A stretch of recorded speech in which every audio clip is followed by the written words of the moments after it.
Hello दोस्तों, नमस्कार। संकुलम classes में आपका एक बार फिर से हार्दिक हार्दिक स्वागत है। आशा करता हूँ आप सभी लोग ठीक होंगे। हम यहाँ पर बिल्कुल ठीक हैं और आपके लिए लेकर आए हैं एक नया वीडियो। तो चलिए बढ़ाते हैं सफलता की ओर हमारा नया कदम।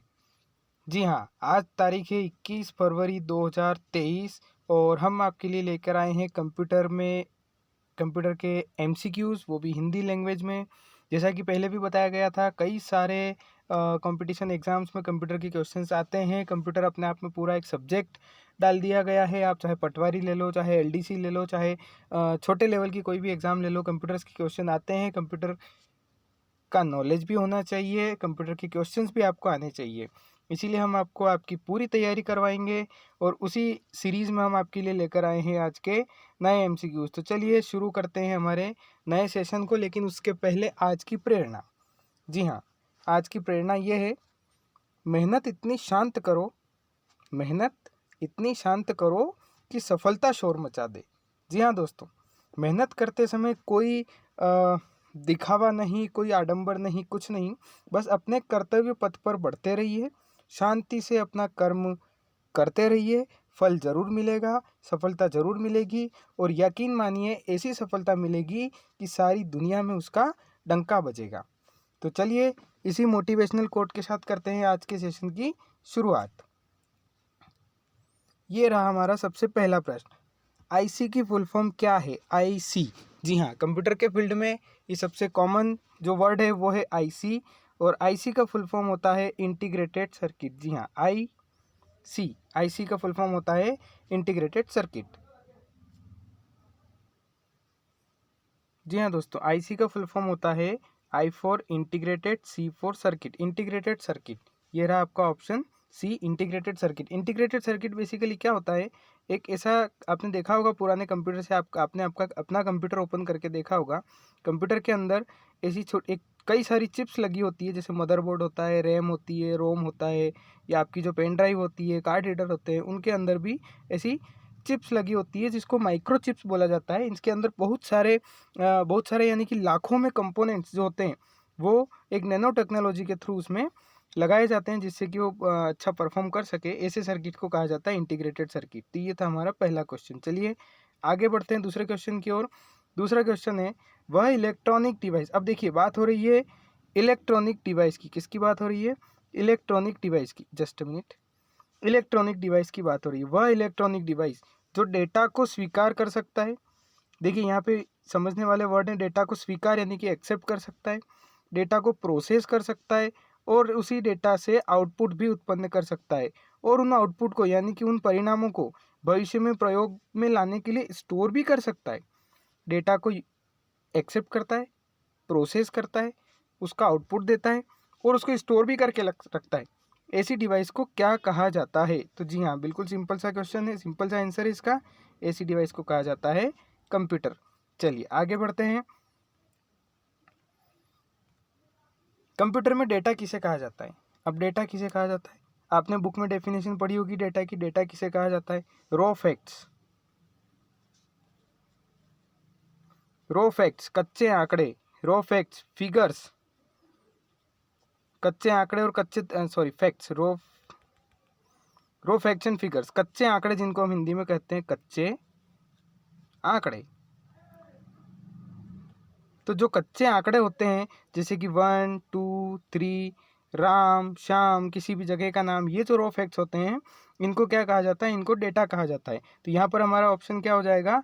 लिखी गई सूचनाओं को, जो कुछ भी आप लिख रहे हो वो सब कुछ क्या है? डेटा है। जो कुछ भी आप लिख रहे हो वो सब कुछ क्या है? डेटा है, जिसका कोई मीनिंग नहीं है, बस आप कंप्यूटर में इंटर करते जा रहे हो। तो कंप्यूटर में डेटा किसे कहते हैं? लिखी गई सूचनाओं को डेटा कहते हैं। चलिए अगला क्वेश्चन, कंप्यूटर चिप्स के निर्माण में किस पदार्थ का उपयोग किया जाता है? कंप्यूटर के जो चिप्स, सबसे पहला क्वेश्चन हमने देखा था IC वाला, कहाँ गया? ये रहा। सबसे पहला क्वेश्चन हमने देखा था कि IC की फुल फॉर्म क्या होती है? Integrated circuit.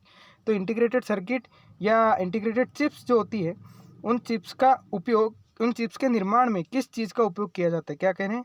चिप्स के निर्माण में, उनको बनाने के लिए किस चीज़ का उपयोग किया जाता है? किस पदार्थ का है, किस धातु का उपयोग किया जाता है? तो उसका आंसर आ जाएगा सेमीकंडक्टर। जितने भी कंप्यूटर के इंटीग्रेटेड सर्किट्स होते हैं उन सर्किट्स को बनाने के लिए सेमीकंडक्टर, यानी कि इसको हिंदी में भी मैं लिख देता हूँ, सेमीकंडक्टर को बोलते हैं अर्धचालक। सेमीकंडक्टर के लिए अर्धचालक मटेरियल का उपयोग किया जाता है आईसी के निर्माण के लिए। चलिए आगे बढ़ते हैं। जी हाँ, बहुत ही अच्छा क्वेश्चन और मेरा फेवरेट क्वेश्चन, विश्व कंप्यूटर साक्षरता दिवस कब मनाया जाता है? देखिए, विश्व में कोई भी घटना होती है, कोई भी एक विशेष इवेंट होती है या ऐसी याद रखने वाली कोई चीज़ होती है, तो उसके लिए हम उसका एक दिवस बना देते हैं ताकि पूरी दुनिया, पूरे जो लोग हैं उसको याद कर सकें। जैसे कि त्यौहार होते हैं, दिवाली क्यों मनाई जाती है, उसके कई सारे कारण हैं। राम जी घर लौट कर आए थे, या और बहुत सारे कारण हैं।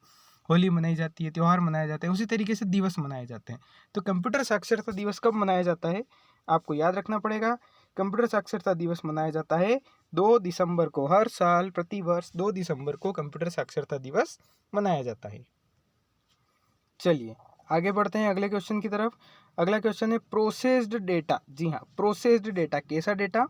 प्रोसेस्ड ऐसा डेटा जिसे प्रोसेस कर लिया गया है। प्रोसेस्ड डेटा, प्रोसेस होने के बाद का डेटा, उस डेटा को किस रूप में, क्वेश्चन मार्क, किस रूप में जाना जाता है? तो देखिए, कंप्यूटर का डायग्राम आपने पढ़ा होगा, ब्लॉक डायग्राम। सबसे पहले जो डेटा होता है, यानी कि उसको हम कह सकते हैं इनपुट होता है। इनपुट को क्या किया जाता है? इनपुट को किया जाता है प्रोसेस। इनपुट को प्रोसेस किया जाता है, और जब भी इनपुट को प्रोसेस कर दिया जाता है तो प्रोसेस करने के बाद जो इनपुट होता है वो आउटपुट हो जाता है। और इसी आउटपुट को कहा जाता है क्या? इसी आउटपुट को क्या कहा जाता है? इसी आउटपुट को कहा जाता है इंफॉर्मेशन, जानकारी, जो मीनिंगफुल होती है, जिससे कुछ मीनिंग निकाल सकते हैं, जिसका कोई निष्कर्ष निकाल सकते हैं। तो प्रोसेस्ड डेटा को क्या कहा जाता है? प्रोसेस्ड डेटा को जानकारी कहा जाता है। चलिए अगले क्वेश्चन की तरफ बढ़ते हैं। कंप्यूटर में हार्डवेयर कौन कौन से? आपने पढ़ा होगा, कंप्यूटर जो है वो 2 चीज़ों से मिलकर बना होता है। कंप्यूटर 2 चीज़ों से मिलकर बना होता है, हार्डवेयर और सॉफ्टवेयर।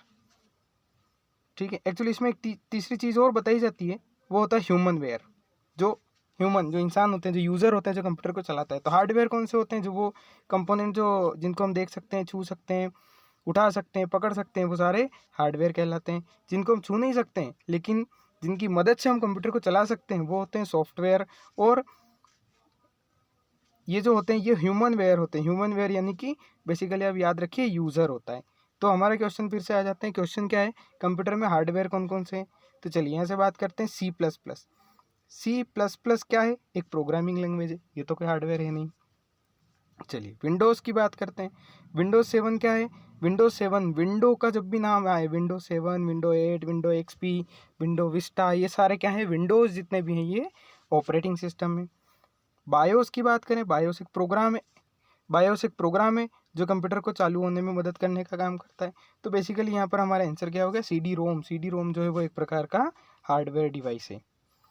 चलिए अगला क्वेश्चन, कंप्यूटर की सभी मशीनरी, जितनी भी मशीनरीज कंप्यूटर में होती है और उपकरण जो होते हैं उनको क्या कहा जाता है? तो अभी हमने देखा था कि कंप्यूटर की जितनी भी मशीनरी और होती है उसको क्या कहा जाता है? हार्डवेयर कहा जाता है। सॉफ्टवेयर क्या होता है? सॉफ्टवेयर बेसिकली प्रोग्राम होता है, या इसकी और अच्छी डेफिनेशन देखें तो क्या होता है? प्रोग्राम का कलेक्शन होता है। ठीक है, चलिए आगे बढ़ते हैं। एक क्वेश्चन मार्क दिखाता है, क्या दिखाता है? एक क्वेश्चन मार्क दिखाता है कि जैसे परिचालन विशेषताओं को एक साथ जोड़ा जाता है और कंप्यूटर को साकार करने में योगदान देता है। यानी कि कुल मिला के कहना चाह रहे हैं, मैं आपको सीधा इसका आंसर बताता हूँ। इसका आंसर है कंप्यूटर ऑर्गेनाइजेशन। कंप्यूटर ऑर्गेनाइजेशन ये बताता है कि कंप्यूटर के परिचालन की क्या क्या विशेषताएं हैं, ये कैसे काम करता है, और उस कंप्यूटर को वाकई में साकार कैसे किया जाता है। जैसे आपने देखा होगा, कभी कोई बिल्डिंग बनाई जाती है तो इंजीनियर उसका सबसे पहले क्या करता है? मैप तैयार करता है, उसका नक्शा बनाता है, उसको ऑर्गेनाइज करता है कि आपकी बिल्डिंग कहाँ होगी, कैसे होगी, कहाँ दरवाज़ा होगा, कहाँ खिड़की होगी। तो वो पूरा मैनेज करने का काम करता है, उसे क्या कहा जाता है? कंप्यूटर ऑर्गेनाइजेशन कहा जाता है। चलिए आगे बढ़ते हैं। आज का हमारा अंतिम क्वेश्चन, CPU का फुल फॉर्म क्या है? ये जनरली कई सारी एग्जाम में पूछा जाता है।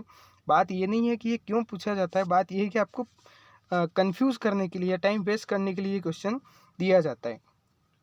देखिए, पहला ऑप्शन है सेंट्रल परफॉर्मेंस यूनिट, अगला है कॉमन परफॉर्मेंस यूनिट। आप देख रहे हैं जो वर्ड्स हैं, परफॉर्मेंस, सेंट्रल, यूनिट, ये जो वर्ड्स दिए हुए हैं ये कंफ्यूज करने के लिए वर्ड है, ताकि आपका टाइम ज़्यादा से ज़्यादा वेस्ट हो। लेकिन नहीं, आप लोगों को तो पता है सीपीयू का फुल फॉर्म होता है central processing unit. C for central, P for processing, U for unit. Central processing unit इसका सही आंसर हो जाएगा दोस्तों। तो चलिए, ये थे आज के क्वेश्चन, आज के 10 क्वेश्चन। हमारी ये सीरीज़ चलती रहेगी, प्रतिदिन आपको कंप्यूटर के नए नए क्वेश्चंस देते रहेंगे। एग्ज़ाम के पॉइंट ऑफ व्यू से जो इम्पोर्टेंट होगा वो समय समय पर हम आपको देते रहेंगे। और हमारे साथ जुड़े रहें, हमारे चैनल को लाइक करें, सब्सक्राइब करें। फेसबुक, इंस्टाग्राम, यूट्यूब, ट्विटर, कई सारे माध्यम से आप हमसे जुड़ सकते हैं। हमारी वेबसाइट है www.sankulam.com। यहाँ पर जाकर आप अपना फीडबैक ज़रूर दें। अगर आज के वीडियो में किसी भी प्रकार का कोई डाउट है या कोई क्वेश्चन है तो कमेंट में ज़रूर लिखें, हम उसका रिप्लाई ज़रूर करेंगे। मिलते हैं कल नए क्वेश्चंस और नए वीडियो के साथ। तब तक के लिए ध्यान रखिएगा अपना। Bye bye.